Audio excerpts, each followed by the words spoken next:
പറഞ്ഞോ പറഞ്ഞോ. ഇതാണ് നമ്മുടെ ഇന്നത്തെ നിധി. ഇത് നമ്മൾ കണ്ടുപിടിക്കണം. അല്ല, നമ്മുടെ വീട്ടില് സ്നാക്സ് വീട്ടിലുണ്ടാക്കിയത്. ഒന്ന്, ഇത് ഇവിടെ വേറെ ആരുമില്ല, പപ്പയമ്മ മാത്രമേ ഉള്ളൂ. അവർക്ക് മഴയത്ത് ചായ കുടിക്കുമ്പോൾ കടിക്കാൻ വേണ്ടി എടുത്ത് വെച്ചിട്ട് നമുക്കൊന്നും തരാം. കാശ് കൊടുത്ത് മേടിച്ചല്ലോ കൂടെ പറ.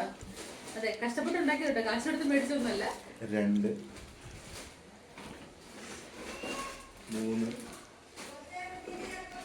ഇവരെന്തോരം ചായയാടാ കുടിക്കുന്നത്. 4. ഇത് ഇതിന്റെ അതിന് 2 കൂടെ എടുത്തോ.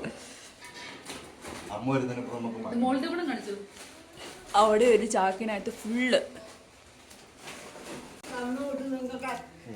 എന്നാ പറഞ്ഞേ, ഒന്നിട്ട് പറഞ്ഞേ. ഒരു അത് കൂട്ട് ഒരു പാക്കറ്റ് തന്നോട്ടെ, എന്തോരം തന്നോട്ടു. എന്നിട്ട് ഞങ്ങൾക്ക് തന്നു വിടുന്നത് ഞാൻ കാണിച്ചു തരാം. ആ ഒരു കുഞ്ഞി കവർ, ഈ ഇരിക്കുന്ന ഈ ഒരു കുഞ്ഞി കവറിനകത്ത് ഒരു ഇച്ചിരി ആർക്കെങ്കിലും വേണമെങ്കിൽ കോണ്ടാക്ട് ഫോട്ടോ കൊടുത്തേക്കാം.